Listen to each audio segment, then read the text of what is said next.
तो इस कहानी में फ्यूचर टाइम दिखाया जाता है जब दुनिया की आबादी बहुत ज्यादा बढ़ जाने के बाद इंसानों ने दुनिया को छोड़कर बहुत से और प्लैनेट्स पर रहना शुरू कर दिया। मूवी के स्टार्ट होते ही हमें इंडी से मिलवाया जाता है जो बताती है कि अर्थ पर मेरे डैड एक मिलिट्री ऑफिसर हुआ करते थे, एक एयर कैप्टन थे, लेकिन एक मिशन के दौरान उनकी छोटी सी गलती की वजह से उनका पूरा क्रू मारा गया। उन पर इल्जाम लगा कि मिशन के दौरान उन्होंने ड्रग्स की हुई थी जिसकी वजह से उनका मिशन फेल हो गया। लेकिन क्योंकि ये बात प्रूफ करने के लिए मिलिट्री के पास सॉलिड एविडेंस नहीं थे तो इसीलिए इंडी के डैड यानी कीन को कोई सजा नहीं हुई, बस इन्हें जॉब से निकाल दिया गया। लेकिन किंग अभी भी अपने आप को जिम्मेदार मानता था उस एक्सीडेंट का जिसके चलते वो डिप्रेशन में चला गया और अल्कोहलिक बन गया।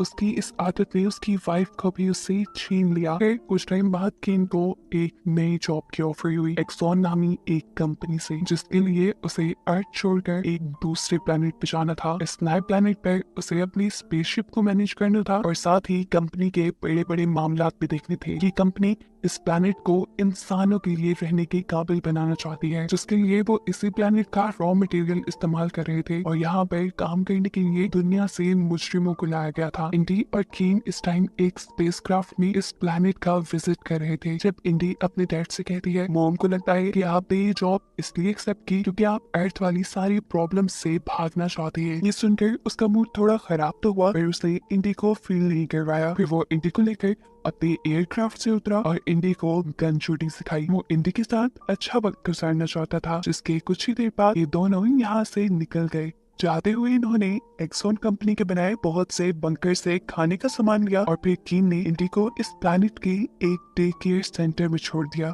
क्योंकि स्पेसशिप में उसे अपने साथ वो नहीं रख सकता था। वो उससे वादा करते हुए गया कि शाम में जब भी तुम मुझे कॉल करोगी मैं उठाऊंगा और वीकेंड तो मैं तुम्हारे साथ ही गुजारूंगा। जिसके बाद वो अपनी स्पेसशिप में आ जाता है। अब इसी अंधेरी रात में हमें बाहर प्लैनेट का एक सीन दिखाया जाता है जहाँ पर बड़े बड़े मॉन्स्टर्स गुर्रा रहे थे। दूसरी तरफ इसी प्लैनेट पर ही जेलर अपने हेडक्वार्टर को खबर देता है कि गलती से उनकी जेल में से अजीब सी क्रिएचर्स आजाद हो गई है और साथ में कैदी भी। असल में वो क्रिएचर्स कैदियों पर हमला कर रहे थे। ऐसे कैदी भी इन्फेक्टेड होकर उन जैसे ही बनते जा रहे थे और अफरा तफरी में ये सब आजाद हो गए। साफ मतलब था कि अब इन मॉन्स्टर्स की तादाद खतरनाक हद तक बढ़ जाएगी। अगली सुबह जब कीन अपनी स्पेसशिप में उठा तो उसे बहुत सारे मैसेजेस मिले जिसमें से उसकी बेटी के भी कई मैसेजेस थे जिन्हें कीन सुनने लग जाता है। इंडी बाहर आउटिंग पर जाने की परमिशन मांग रही थी। इससे पहले कि कीन अपना मैसेज रिकॉर्ड कर पाता कम्युनिकेशन सिस्टम ब्लॉक हो जाता है। इसी स्पेसशिप के एक दूसरे कंपार्टमेंट में हम कंपनी की ऑनर यानी कीन की बॉस एलेनिक से मिलते हैं जो एक कर्नल को अपने पास बुलाकर उनके प्लैनेट पर रात में होने वाले हादसे के बारे में बताती है जब जेल में से एक मॉन्स्टर ने आजाद होकर और भी कैदियों को इन्फेक्टेड कर दिया था। ये सुनकर कर्नल के भी होश उड़ गए। वो जानते थे कि इसका नतीजा क्या हो सकता है, इसलिए वो ये बात प्लैनेट पर मौजूद सभी लोगों को बताने का मशवरा देते हैं लिनक्स को ताकि लोग अपनी हिफाजत कर सके। लेकिन लिनक्स तो उसकी बात मानने को तैयार ही नहीं थी क्योंकि ये सब उसी की गलती का नतीजा था। वो कहती है कि हमने अगर सच सबको बता दिया तो इलीगली इंसानों को मॉन्स्टर बनाने के जुर्म में हम पकड़े जाएंगे। अब वो कुछ सोचते हुए कंपनी के सभी सीनियर्स की मीटिंग रखते हैं जिसमें कीन भी था। सभी लोगों से अपना झूठ छुपाते हुए वो कहती है कि प्लैनेट पर जल्द ही हमें इमरजेंसी लगानी होगी क्योंकि बहुत से कैदी रात में जेल से भाग चुके हैं जो किसी अजीब से वायरस का शिकार थे। ऐसे में वो खुद भी मॉन्स्टर बन रही है और दूसरे लोगों को भी इन्फेक्टेड करके अपने जैसा बना रही है। सभी लोगों की जानें खतरे में थी, इसलिए अब उसने फैसला किया था कि अगर सूरत हाल 23 घंटे के अंदर अंदर कंट्रोल में नहीं आती तो वो फौरन एक बड़े ब्लास्ट के जरिए इस प्लैनेट को तबाह कर देंगे। ये सुनकर यहाँ खड़े हुए सभी लोग पैनिक हो गए, लेकिन उसने इन सबसे कहा आप लोगों को टेंशन लेने की जरूरत नहीं, आप लोगों को वक्त पर रेस्क्यू कर लिया जाएगा। परेशान किंग सबसे पहले अपने कैबिन में जाता है ताकि वो अपनी बेटी से कांटेक्ट कर पाए, लेकिन सिग्नल्स अभी भी डाउन थे। इतने में ही उसके रूम में कर्नल आते हैं जो काफी घबराए हुए लग रहे थे। कीन ने पहले उन्हें काम डाउन किया और फिर पूछा क्या बात है। तब कर्नल ने बताया कि लिनक्स हम सबको धोखा दे रही है। रात जो कैदी जेल से भागे हैं वो लोग किसी भी वायरस से इन्फेक्टेड नहीं है, सच तो ये है कि लिनक्स खुद मॉन्स्टर क्रिएचर बनाने के लिए एक्सपेरिमेंट्स कर रही थी, जो अब तैयार भी हो गए, लेकिन वो उसके कंट्रोल में नहीं आ सके और ऐसे सबकी जानें खतरे में आ गई। और अब ये सभी मॉन्स्टर प्लैनेट के कैपिटल की तरफ जा रहे थे, जहाँ पर लोग पहले से रहने लगे थे। वहाँ पे बहुत सारे लोग थे, सबकी जानें शदीद खतरे में थी। इससे भी ज्यादा डरा देने वाली बात ये थी कि ये मॉन्स्टर जिस इंसान को भी इन्फेक्टेड करते वो खुद भी मॉन्स्टर बन जाता। इसलिए लिनक्स ने बॉम्ब से इस पूरे प्लैनेट को उड़ाने का प्लान कर लिया है। कर्नल यहाँ सिर्फ किन को यही बताने आया था कि तुम्हारी बेटी भी कैपिटल में है, अभी वक्त है तुम उस शहर को बर्बाद होने से पहले अपनी बेटी को बचा लो। किन कर्नल की बात मानते हुए बिना वक्त जाया किए कंपनी का ही एयरक्राफ्ट चुराता है और अपनी बेटी को बचाने के लिए निकल जाता है। उसे पकड़ने के लिए लिनक्स यानी उसकी बॉस से और भी बहुत से लोगों को उसके पीछे भेजा, जिन्होंने उसके एयरक्राफ्ट पे हमले भी किए, लेकिन किसी तरह कीन वहां से निकलने में कामयाब हो गया। पर बदकिस्मती से उसका एयरक्राफ्ट अब डैमेज हो गया था। थोड़ी दूर जाने पे वो क्रैश हो जाता है और कीन जा गिरता है पानी में। वो जैसे ही पानी से बाहर निकला तो किसी ने उसके सर के ऊपर हमला करते हुए उसे बेहोश कर दिया। जब उसे होश आया तो उसने देखा कि साय नामी आदमी ने उसे गन पॉइंट पे लिया हुआ है। वो उससे पूछता है तुम कौन हो? कीन बताता है कि मैं इन्फेक्टेड हुए लोगों को ढूंढना चाहता हूँ, ये नहीं उन कैदियों को जो जेल से भाग आए थे। जवाब में साय कहता है मैं भी एक कैदी ही हूँ और जो लोग इन्फेक्टेड थे उन्हें क्रिएचर्स ने खुद ही मार डाला है। इसके बाद कीन इस लड़की को बताता है कि इस शहर के अंदर एक न्यूक्लियर रिएक्टर लगा दिया गया है, जिसकी वजह से 10 घंटे बाद ये शहर तबाह हो जाएगा। वो साय से कहता है प्लीज तुम मेरी मदद करो ताकि मैं कैपिटल तक पहुंचकर अपनी बेटी को बचा पाऊँ। पहले पहले तो साय इनकार कर देता है, लेकिन जब उसे ये मालूम हुआ कि किन के पास मिलिट्री बंकर्स की एक्सेस है तो वो उसकी मदद करने को मान चुका था, क्योंकि मिलिट्री बंकर्स के अंदर से इन्हें खाना और जरूरत का सारा सामान मिल जाता। सीन्स अब यहीं से पास्ट में शिफ्ट होते हैं और हमें दिखाया जाता है कि कैसे साहिब और उसके बाकी सारे साथी जेल से निकलने में कामयाब हुए। असल में ये पूरा का पूरा प्लान साय का ही था। उनके साथ जेल में बहुत ज्यादा होती थी, उनसे बहुत काम करवाया जाता था और बदले में खाना भी कम दिया जाता था। साय ने अपने साथियों से कहा कि हम इस जानवर की जिंदगी से निकल सकते हैं, बस एक छोटा सा प्लान। उसी प्लान के तहत ये लोग आपस में लड़े, जिसकी वजह से सोल्जर्स ने भी अलग-अलग बंद कर दिया। असल में इन छोटे सेल्स के अंदर एक ऐसा सेल भी था जिसके अंदर इमरजेंसी ट्रिगर सिस्टम था। ये बात वो जानता था, पर बस वो वहीं तक पहुंचना चाहता था। उस ट्रिगर सिस्टम तक पहुंचने के लिए ये जरूरी था कि हम उन सारे सेल्स को फिल कर देते। इसलिए हम सब लड़े और सबको ही वो छोटे छोटे सेल्स में बंद कर दिया गया। ये सब करना इतना भी आसान नहीं था। साय ने जब दूसरे लोगों से लड़ाई की थी तब दूसरे लोगों ने उसे इतना मारा था कि वो बिल्कुल मरने के करीब हो गया था, और फिर उसे एक ऐसे सेल में बंद किया गया जिस सेल के अंदर हमेशा लेजर लाइट चलती रहती थी और वो सेल हमेशा घूमता रहता था। एक मिनट भी वहां सुकून का नहीं था। खैर कहानी दोबारा प्रेजेंट में आती है, जहाँ साय कीन को लेकर एक क्लब में आया। असल में कैपिटल सिटी तक पहुंचने के लिए इन्हें एक बस चाहिए थी जो इलीगली इन्हें यहीं से मिल सकती थी। बस के बारे में पूछने पर यहाँ का अटेंडेंट एक कपल की तरफ इशारा करता है जो इस टाइम नशे में धुत थे। इनको देखते ही कीन के मुंह से निकलता है डेंजरस। उसे साफ पता था कि ये लोग खतरनाक हैं, लेकिन कोई दूसरा ऑप्शन न होने की वजह से उसके पास जाते हैं और लड़की एकदम से कीन के ऊपर ही हमला कर देती है। उसने बहुत ही आराम से इन दोनों को बताया वो बस कैपिटल सिटी तक जाने के लिए उनका साथ चाहता है, इसके बदले वो उनको $2000 देगा। तो इतने सारे पैसों को सुनकर ये लोग भी मान जाते हैं।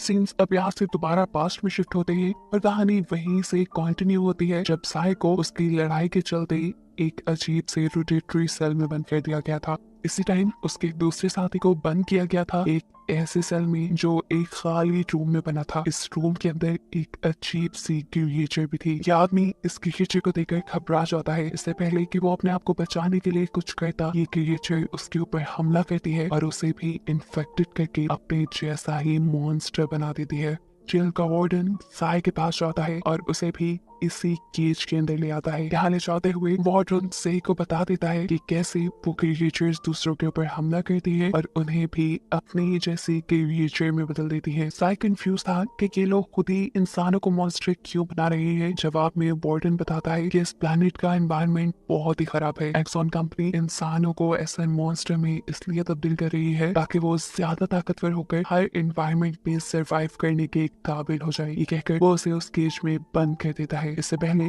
क्या वो क्रिएचर साय के ऊपर भी हमला करके उसे भी एक क्रिएचर में बदल देता, एकदम से कोई इस रूम का दरवाजा खोलता है और क्रिएचर को शूट करके मार देता है। देखने को मिला कि ये साय का ही एक साथी था जिसने साय को बताया कि साय का बनाया प्लान काम कर गया है उन सारे छोटे छोटे सेल्स के अंदर उन्हें इमरजेंसी ट्रिगर मिल ही गया, जिसकी वजह से सारे सेल्स खुल गए और अब ये सब लोग आजाद थे। इससे पहले कि अब ये सब लोग जेल से निकल जाते, यहाँ पर इन्हीं का एक साथी आकर इन्हें बुरी खबर देता है। वो ये थी कि इन्होंने इंसानों को खोलने के साथ साथ गलती से एक मॉन्स्टर को भी आजाद करवा दिया था। ये चीज बाकी सब लोग भी जान गए थे, इसीलिए सब लोग यहाँ से भागने की कोशिश करते हैं और वो क्रिएचर उन सब के पीछे लग जाता है, जिनमें से काफी को तो उसने मार दिया था, लेकिन साय के साथ उसके 3 साथी बचने में कामयाब हो गए। ये लोग जेल से काफी दूर निकल आए थे। ये लोग कैपिटल जाने का फैसला करते हैं, लेकिन सही कहता है नहीं, तुमने जाना है तो जाओ, लेकिन मैं ओपरा जाऊंगा। ये सुनकर वो दोनों कंफ्यूज हो गए, लेकिन सही की अपनी ही जिद थी, इसलिए उन दोनों ने सही को छोड़ा और खुद चले गए। सीन्स दोबारा से प्रेजेंट में शिफ्ट होते हैं और हमें दिखाया जाता है कि सही और कीन को लेकर वो कपल एक अजीब सी शॉप में गए थे, जहाँ से कीन बहुत सारे वेपन्स खरीदता है, वो भी कैश में। जैसे ही ये लोग वेपन्स लेकर यहाँ से निकलते हैं तो यहाँ पर बहुत ही बड़े बड़े क्रिएचर्स का हमला हो जाता है। यहाँ के जो लोग थे वो अपने बचे कुचे वेपन से उन मॉन्स्टर्स को मारने की कोशिश तो करते हैं, लेकिन पूरी तरह कामयाब नहीं हो पाते, क्योंकि काफी सारे मॉन्स्टर्स को मारने के बाद इनकी गोलियां खत्म हो चुकी थी और फिर बाकी बचे हुए मॉन्स्टर्स ने इन्हें चीर फाड़ कर मार दिया। यहाँ दोबारा हम कीन को देखते हैं, जो कि उस कपल के साथ ड्राइव करते हुए कैपिटल तक पहुंच गए थे। यहाँ हर जगह अफरा तफरी मची हुई थी, लोग इधर उधर भाग रहे थे और वो क्रिएचर्स बुरी तरह इन लोगों के ऊपर हमला कर रहे थे। ये सब लोग अपनी बस को किसी तरह क्रिएचर्स से बचाते हुए उस बिल्डिंग के पास पहुंच जाते हैं जहाँ पर इंडी थी। दोनों कपल अपनी बस के पास रुके थे और गन्स के जरिए क्रिएचर्स को मार रहे थे ताकि कीन का काम आसान हो जाए। कीन जब ऊपर पहुंचता है तो देखता है कि उसकी बेटी की बेबी सिटर मारी जा चुकी है। ये सब उसे डरा चुका था। उसे लग रहा था कि शायद अब उसने अपनी बेटी को भी खो दिया, लेकिन उसी सेकंड एकदम से अलमारी खुली और उसमें से उसे इंडी सही सलामत मिल गई। इंडी ने अपने आप को बचाने के लिए अलमारी में बंद कर लिया था। इंडी को देखते ही कीन की जान में जान आती है तो इंडी को गले लगाता है और फिर सही से मिलवाता है, ये कहते हुए कि ये एक अच्छा इंसान है जिसने तुम्हें बचाने में मेरी बहुत मदद की। बाहर वो कपल अभी भी उन मॉन्स्टर्स को मारने की कोशिश कर रहा था, लेकिन उसकी बदकिस्मती कि एक मॉन्स्टर ने उसे देखकर उसके ऊपर हमला कर ही दिया था। कि देखकर उसकी वाइफ परेशान हो जाती है। वो उसे खींचकर बस के अंदर लेकर आई, लेकिन अब ये लड़का जान चुका था कि वो जिंदा नहीं बचेगा। वो अपनी वाइफ को आखिरी बार किस करता है और मर जाता है। दूसरी तरफ बिल्डिंग के अंदर से और कीन अपनी बेटी को लेकर निकलने की कोशिश में थे, लेकिन वो देखते हैं कि उनके बाहर जाने के सारे रास्ते मॉन्स्टर्स ने ब्लॉक किए हुए हैं। तभी एकदम से कीन को एक आइडिया आता है। वो उन दोनों को लेकर जाता है छत पे और वहां से बस के ऊपर जंप कर देता है। बस की रूफ फॉल से जब ये लोग बस के अंदर आए तो उस आदमी को मारा देखकर इन्हें बहुत दुख हुआ। जल्द ही अब इन्हें यहाँ से बचकर निकलना था।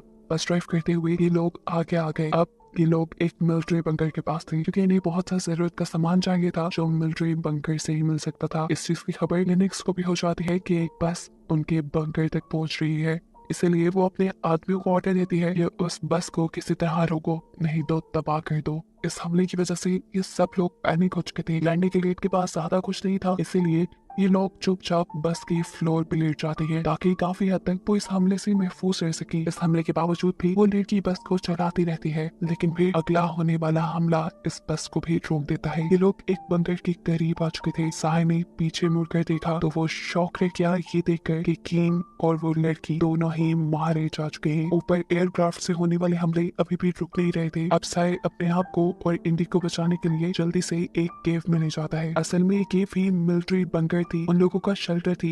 इसका कोड इंडी को इस वजह से पता था क्योंकि वो पहले भी अपने डैड के साथ यहाँ आ चुकी थी। ये लोग कोड लगाते हैं और यहाँ का दरवाजा खुल जाता है। ये दोनों बिना वक्त जाए के इसके अंदर जाने ही वाले थे, लेकिन इनकी बदकिस्मती कि इनके पीछे एक मॉन्स्टर पड़ गया जिसने साय के ऊपर हमला भी कर दिया। साय जानता था कि अब वो इन्फेक्टेड हो जाएगा, लेकिन फिर भी उसने इंडी को बचाने के लिए इस मॉन्स्टर को अपने से दूर किया और खुद इंडी को लेकर सेफली इस रूम तक आ गया। वो इंडी से कहता है तुम सेफ हो, लेकिन मैं अब जल्दी एक मॉन्स्टर बन जाऊंगा, तुम यहाँ से दूर चली जाओ, देखो तुम्हारे आगे पूरी जिंदगी है। लेकिन इंडी अब सही को छोड़ के नहीं जाती। वो रोते हुए उससे बात करने लगती है, लेकिन इसी दौरान उसकी बॉडी भी म्यूटेट होना शुरू हो गई। कहानी एकदम से दोबारा फ्लैशबैक में जाती है और हमें 2 साल पहले का वक्त दिखाया जाता है जब साय अर्थ पे एक डॉक्टर था। उस दिन हॉस्पिटल में एक इमरजेंसी केस आया। एक प्रेग्नेंट लेडी का एक्सीडेंट हुआ था डॉक्टर्स उसकी बेटी को तो नहीं बचा पाए, लेकिन उसे बचाने की कोशिश की जा रही थी। उसे बचाने के लिए इमरजेंसी में ही साय को ऑपरेशन थिएटर में बुलाया गया और वहां जाकर उसने देखा कि वो औरत कोई और नहीं बल्कि उसकी वाइफ थी। जिस देखते ही वो इमोशनल हो गया। उसकी वाइफ उसे अपने साथ रहने को कह रही थी। साय भी खड़ा हुआ था, लेकिन फिर उसकी वाइफ ही चली गई, उसकी मौत हो गई। और इस हादसे से साय पूरी तरह टूट गया। वो गुस्से में उस ट्रक ड्राइवर के पास गया जिसने उसकी वाइफ का ये हाल किया था और जाकर उसका मर्डर कर दिया। इसी वजह से वो जेल में था और फिर जेल से उसे इस प्लेनेट पे शिफ्ट कर दिया गया। सीन्स अब दोबारा प्रेजेंट में शिफ्ट होते हैं जब इस प्लेनेट को उस न्यूक्लियर रिएक्टर से तबाह कर दिया गया है। इस सब के पूरे 2 साल बाद यहाँ एक और टीम आती है। जो टीम उस बंकर को भी चेक करने के लिए उसके पास आती है, जिसके अंदर इंडी और साय थे। साय इस टाइम कम्प्लीटली एक मॉन्स्टर बन चुका था। एक इन्वेस्टिगेटर को तो वो मार भी देता है, लेकिन फिर एक लेडी को नहीं मारता। हमें मालूम हुआ है कि इस टाइम ये लोग स्पेस सूट में इसलिए है कि पहले जो ब्लास्ट यहाँ पे हुआ था उसकी वजह से ये प्लेनेट इंसानों के रहने के काबिल नहीं रहा। यहाँ पर जो कोई भी आता है उसे स्पेस सूट में रहना पड़ता है। बिल्कुल ऐसे ही जैसे इंडी भी इस मॉन्स्टर साय के पास आई, उसने भी स्पेस सूट पहना हुआ था। उसने साय के पास खड़ी हुई डरी हुई लड़की से पूछा, यहाँ क्यों आई हो? वो लड़की डरते हुए बताती है, हम इन्वेस्टिगेटर हैं, हम सिर्फ ये देखने आए थे कि यहाँ कोई इंसान तो नहीं। असल में वो स्पेसशिप जिसका कैप्टन बनकर किंग यहाँ आया था, वो स्पेसशिप वापस अर्थ पे ले जाई जा रही थी। ये सुनते ही इंडी के दिल में एक होप जागती है। वो इस औरत को धमकाती है, अगर तुम जिंदा रहना चाहती हो तो फिर हमें उस स्पेसशिप तक लेकर जाओ और तुम ये बात किसी को नहीं बताओगी कि एक मॉन्स्टर भी उस स्पेसशिप के अंदर छुपा हुआ है। असल में वो साय को भी अपने साथ लेकर जाना चाहती थी, क्योंकि साय बाकी मॉन्स्टर जैसा नहीं था। वो किसी के ऊपर हमला नहीं करता था। ना चाहते हुए भी इस औरत को उसकी बात माननी पड़ती है। और कहानी के आखिरी सीन में हमें इंडी और मॉन्स्टर बनी साय को एक साथ दिखाया जाता है, जो वापस अपने प्लेनेट अपने घर जाने की एक्साइटमेंट में बहुत खुश थे। दोनों ने एक दूसरे का हाथ पकड़ा हुआ था, जिसको दिखाते हुए ही ये कहानी यहाँ खत्म हो जाती है।